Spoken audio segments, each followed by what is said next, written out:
Children of God, mga anak sa Diyos. Ang August 24, mao ang kapistahan ni San Bartolome Apostol.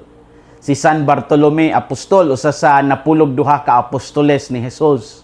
Apan ang iyang ngalan, makita sa lista sa mga apostoles, samtang sa Ebanghelyo ni San Juan, ang iyang ngalan nga gigamit mao si Nathaniel. Ang tradisyon sa simbahan, nag-ila kang Bartolome o Nathaniel, isip usa ra ka tawo.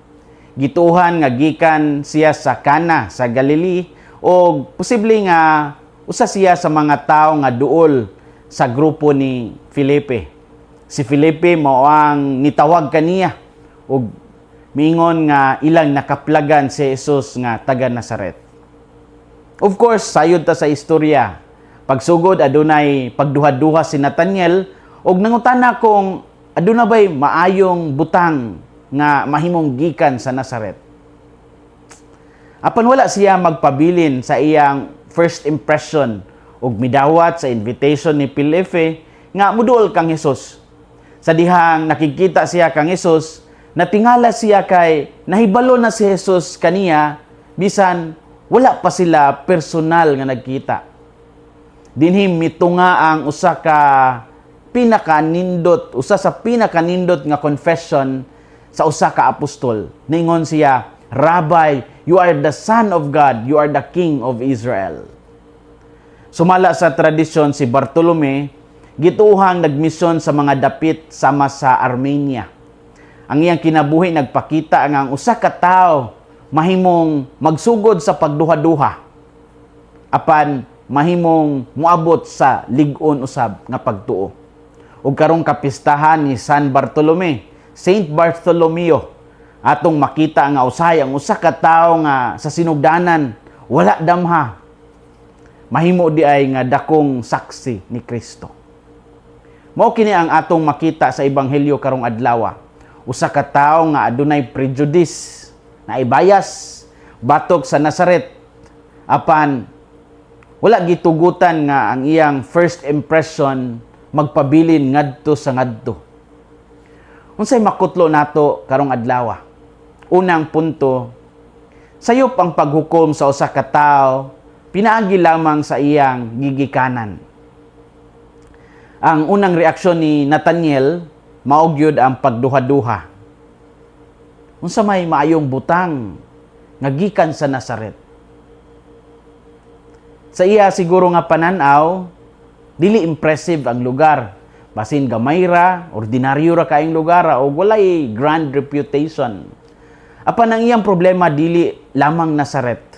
Ang iyang problema mao nga hapit na niya gihusgahan ang usa ka tawo base sa lugar nga iyang gigikanan. Mao nga dali taon kaayo siya nakaingon, can anything good come from Nazareth? John 1:46.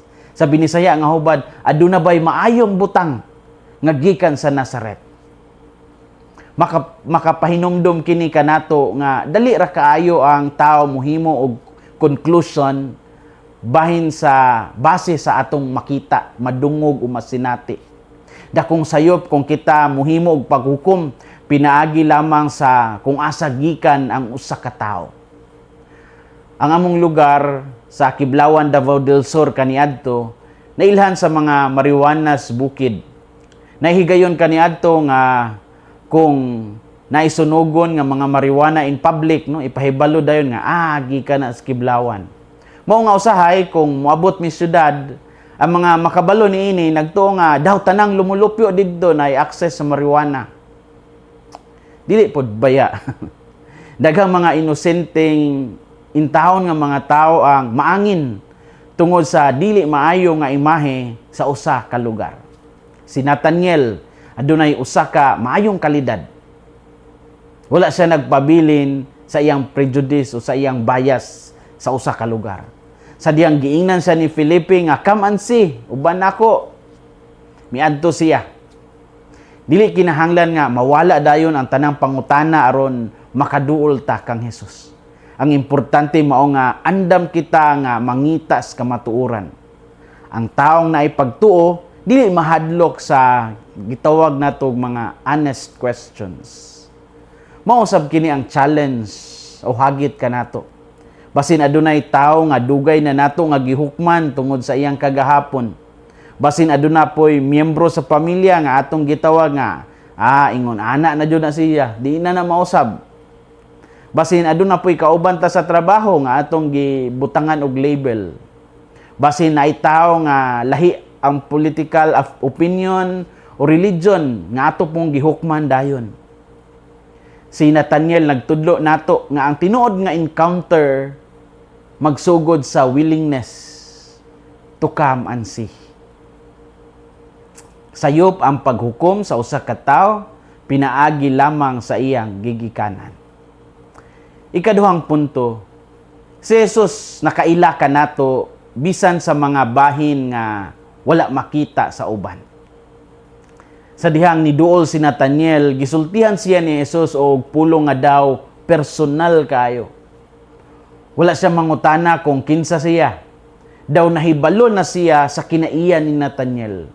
Ug ang tubag ni Nathaniel nagpakita nga adunay butang nga nahitabo sulod kaniya. Nakasinati siya nga nakita siya ni Jesus sa mas lawom nga paaging kaysa sa ordinaryo nga mga tao. Si Jesus nakakita sa sulod ni Nathaniel. Kini makahatag nato og dako baya nga consolation. Daghang butang sa atong kinabuhi nga dili makita sa uban. Ang uban makakita sa atong kalampusan, apan wala makakita sa atong day-to-day struggles. Makita nila atong smile, apan dili ang atong mga kasakit. Makita nila ang atong public image, apan dili ang atong private battles. Apan si Jesus, nakaila ka nato sa tibuok kamatuuran ug wala siya mahadlok, muduol ka nato. One thing more, si Jesus nagkanayon nga si Nathaniel, nakita niya ilalom sa kahoy nga igira, under the fig tree. Wala ta mahibalo kung unsa gyud ang nahitabo kang Nathaniel ilalom sa fig tree. Apan klaro nga ang pagpulong ni Jesus nakapukaw kang Nathaniel. Tingali didto siya nagampo, tingali didto siya na malandong, tingali didto siya naginusara, tingali didto siya nagmoment. Ang importante mao nga si Jesus nasayod sa usa ka higayon nga wala makita sa uban. Sama kang Nathaniel, mahimo kang muadto kang Jesus uban sa imong pangutana og mga pagduha-duha ug tuguti siya nga ipakita kanimo kung kinsa siya. Si Jesus nakaila ka nato bisan sa mga bahin nga wala makita sa uban. Story time. Unsay pasabot sa ngalan nga Nathaniel? Ang ngalan nga Nathaniel adunay Hebrew nga gigikanan, Nita-niel, nga kasagaran hubaron nga God has given o gihatag sa Dios. Ang ngalan naglangkob sa Hebrew nga Nathan nga nagpasabot to give og El nga nagpasabot God. Makaipa-interes nga ang tawo nga gitawag nga Nathaniel nahimong simbolo sa usa ka tawo nga nakadawat og usa ka dakong gasa, ang personal nga pagkaila kang Jesus. Sa Ebanghelyo ni San Juan, siya ang tawo nga unang gipaila isip Nathaniel. Samtang sa lista sa mga apostoles, makita ang ngalan nga Bartolome. Tungod nini dugay nang nagtuo ang Christian tradition nga sila maura ang usa ka tawo. Ang Bartolome mismo dili tingali personal nga first name, no? Dili ini siya personal first name, no? Kundili usa ka patronymic nga pagpasabot og son of Tolmai o anak ni Tolome. O busa posible nga ang iyang full identification mao ang Nathaniel Bartolomai. Usa ka ngalan mahimong adunay background apan mas importante nga ang identity nga iyang nadawat isip tinun-an ni Jesus. Ang iyang ngalan Nathaniel, God has given. Nindot usab nga pahinumdom nga ang bukasyon usag yun kagasa. Ang pagkahimong apostol, dili iyang kaugalingong achievement. Kini usa ka gasa nga nadawat og misyon nga gitubag.